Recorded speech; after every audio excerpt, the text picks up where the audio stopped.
और जो जिन्होंने पुलिस के साथ मिलकर अपराध किया उनको भी चिन्हित करके सजा दिलाने का काम करेंगे।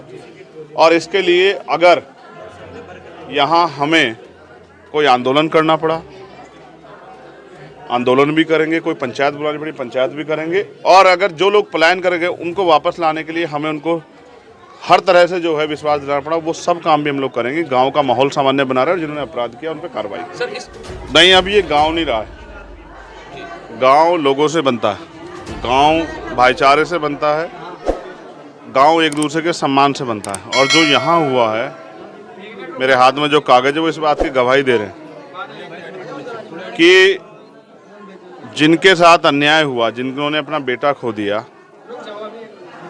उनको न्याय दिलाने की बजाय पूरी सरकार और पूरा प्रशासन, पुलिस अपराधियों का समर्थन कर रही है। और जिस तरह 24 घंटे के बाद भी एफआईआर दर्ज नहीं हुई, रात को 3 बजे एप्लीकेशन ली जाती है, 8 बजे मुकदमा दर्ज दिखाया जाता है और उसके तत्काल 2-2 मिनट बाद जो है ना दलित समाज के लोग मुकदमे दर्ज किए जाते हैं, वो इस बात की गवाही दे रहे हैं। उसके बाद जो यहाँ कार्रवाई हुई है, पीड़ित के पिता को पीटना, यहाँ गांव की महिलाओं को पीटना, बच्चों को पीटना, पुलिस के साथ जिन्होंने अपराध किया उनके समाज के लोग आके और ये दुर्घटना, इस तरह की घटना को अंजाम देना, पुलिस द्वारा फायरिंग करना, ये इस बात का स्पष्ट संदेश है कि वो इस समाज को, दलित समाज को डराने धमकाने और जो ये पलायन जैसा माहौल बनाई, ये उसकी पूरी जो है पटकथा ये पुलिस, सरकार और प्रशासन के और अपराधियों के सहयोग से रची गई। तो सर आपका क्या एक्शन रहेगा? देखो, अभी मैं गांव के लोगों से मिलूंगा जिनके घर में नुकसान पहुंचाया गया है।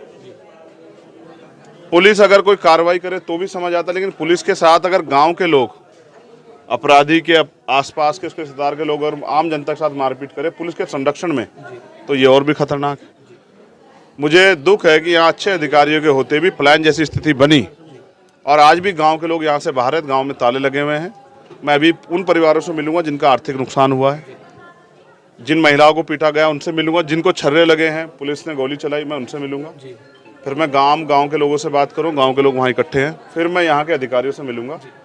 और मैं ये मानता हूँ कि अगर अधिकारी सही आश्वासन नहीं देते और आश्वासन पे समय के अनुरूप खरा नहीं उतरते, तो फिर इस पूरे जो ये दर्द तकलीफ हुई है, जो अन्याय, उसकी कमान हम लोग अपने हाथ में लेके इस परिवार को न्याय दिलाने का काम करेंगे। और जो जिन्होंने पुलिस के साथ मिलकर अपराध किया उनको भी चिन्हित करके सजा दिलाने का काम करेंगे। और इसके लिए अगर यहाँ हमें कोई आंदोलन करना पड़ा, आंदोलन भी करेंगे, कोई पंचायत बुलानी पड़ी पंचायत भी करेंगे। और अगर जो लोग पलायन करेंगे उनको वापस लाने के लिए हमें उनको हर तरह से जो है विश्वास दिलाना पड़ा, वो सब काम भी हम लोग करेंगे। गांव का माहौल सामान्य बना रहे हैं और जिन्होंने अपराध किया उन पर कार्रवाई। सर, इस उपद्रव में कुछ पुलिस कर्मचारी कोतवाल हुए हैं, उनके भी चोट घायल हुए हैं, और उससे क्या कहोगे? जिस तरह से पुलिस ने एक्शन किया है और पुलिस की मौजूदगी में, पुलिस के बीच में, ये गाँव है, सामान्य गाँव, इसमें किस घर से पत्थर आ रहा है, कौन चला रहा है, ये भी नहीं पता। जब अपराधी को बचाने के लिए 24 घंटे तक मुकदमा दर्ज ना, तो आप ये समझ लो कि अपराधियों को बचाने के लिए वो उपद्रवी पुलिस के इशारे पे, सरकार के इशारे पे, या उसी समाज के लोग हैं जिन्होंने इस हत्याकांड को अंजाम दिया, जिन्होंने। और इसमें पुलिस का रोल भी कम नहीं है। जब पुलिस के सीनियर अधिकारी ये स्टेटमेंट देने लग जाएं बिना किसी बातचीत के, बिना किसी जांच के, इन्वेस्टिगेशन के, कि ये दुर्घटना है, ये हत्या नहीं है, तो वो माहौल को आक्रोशित करने का काम करते हैं। सब लोगों ने मिलकर, कई अधिकारी जो सीओ लेवल के अधिकारी, उनका रवैया, उनका व्यवहार अच्छा नहीं रहा।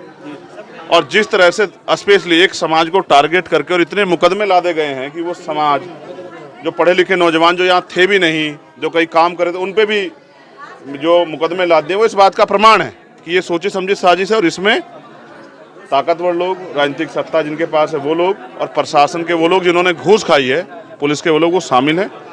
इसकी जब तक निष्पक्ष जांच नहीं होगी तब तक कोई पता नहीं लगेगा कि कौन कौन लोग शामिल है। मैं तो ये भी कह रहा हूं, अगर किसी हमारे व्यक्ति ने अपराध किया हो उसको सजा मिलनी चाहिए, लेकिन जो जानबूझ के हमारे लोगों को टारगेट किया है, ऐसे लोगों को भी हम लोग खुलेआम नहीं घूमने देंगे। उनके खिलाफ कार्रवाई के लिए हम लोग लड़ेंगे। सर, बताया जा रहा कुछ भीम आर्मी संगठन के जो दूसरा संगठन यहाँ पर मौजूद था, उनके द्वारा पुलिस पर पथराव किया गया, इस तरह की वहाँ पे नहीं, ये आप और मैं सब जानते हैं, कोई पथराव नहीं हुआ है और ये पीड़ित लोग किसी पथराव के उद्देश्य से वहाँ नहीं गए। ये सब पूरा खेल है और खेल सिर्फ आरोपियों को बचाने के लिए है। अध्यक्ष जी, आप पीड़ित परिवार से आज मिले हैं, तो आप क्या मानते हैं, मर्डर है या फिर एक्सीडेंट? देखो, जो जैसा उन्होंने मुझे बताया उस घटनाक्रम के तौर पे मैं समझता हूँ ये मर्डर है और इसको मर्डर को कंट्रोवर्शियल बनाने के लिए, इसको एक्सीडेंटल बनाने के लिए बाकी तमाम तरह की चीज़ें जो है ना वो की गई। दूसरी बात, बहुत लोगों का आर्थिक नुकसान हुआ। जब तक मैं देख ना लूँ, जिन महिलाओं को चोट लगी उनसे मिल ना लूँ, तो मुझे भी शांति नहीं मिलेगी और मैं आप लोगों से कुछ कह भी नहीं पाऊंगा। मगर इस परिवार को व्यक्तिगत रूप में मैंने कहा कि आज तो पुलिस की मौजूदगी में हत्या हो जाती है, कोर्ट रूम में हत्या हो जाती है, पोस्टमार्टम रिपोर्ट भी बदली जाती है, अभी मैंने पढ़ी नहीं है, बदली भी जाती है, सब कुछ होते हैं। जब इतना संरक्षण हो जाए कि एक समाज पे चार चार मुकदमों के रूप में सैकड़ों लोगों को मुकदमों में जोड़ दिया जाए, तो स्पष्ट है कि पूरा दमन एक सुचारू है। भारत में बहुत कम देखा जाता है कि प्लान जैसी स्थिति बनी। यहाँ हरिद्वार में प्लान जैसी स्थिति जो बनी हुई है, इसके लिए मैं यहाँ के प्रशासन से कहना चाहता हूँ कि उनको पहल करनी चाहिए थी। उनको न्याय के साथ भेदभाव नहीं करना चाहिए। जिन्होंने अपराध किया उन पर कार्रवाई करनी चाहिए, लेकिन एक तरफा कार्रवाई जो दलित समाज के खिलाफ हुई है उससे स्पष्ट है कि सब इसमें सरकार से लेकर नीचे तक के लोग शामिल हैं। आपके द्वारा कोई व्यक्तिगत परिवार के लिए मैं ये मांग करूंगा कि क्योंकि उस परिवार का अकलौता चिराग था, वो 3 भाइयों बहनों का भाई है और इन माँ बाप का आखिरी सहारा है, उसके छोटे छोटे बच्चे हैं, तो सरकार, जबकि करना खुद चाहिए था सरकार को। मेरे सूचना के बाद फिर बहुत सारे सरकार के लोग एक्टिव हुए कि भाई हम मिलेंगे, ये करेंगे। यहाँ के तमाम नेताओं को आना चाहिए था। क्या उनको दलितों की वोट नहीं चाहिए? वो जो दलितों से इतने रिश्तेदारी की बात करते हैं, खाना खाते हैं, आज बीजेपी के लोग वो कहाँ हैं, वो क्यों नहीं आए? तो इसका मतलब सब लोग अपने राजनीतिक नफा नुकसान को देख रहे हैं। तो मैं इस परिवार के लिए सरकार से आर्थिक मुआवजे की मांग करता हूँ और इस मुकदमे की जो है इसमें 302 की धारा बढ़े और इसकी फेयर इन्वेस्टिगेशन हो। इसके लिए हम लोग आदि अधिकारियों से बात करेंगे। अगर उचित आश्वासन नहीं मिला और जो आश्वासन समय अनुसार उस पर कार्रवाई नहीं हुई, तो फिर हमें इस समाज की रक्षा के लिए, इनके संरक्षण के लिए, पलायन जैसे माहौल को बदलने के लिए फिर हम यहाँ पूरी ताकत से, चाहे आंदोलन करना पड़े या जो भी हमसे जोड़ लगेगा, हम लोग करेंगे।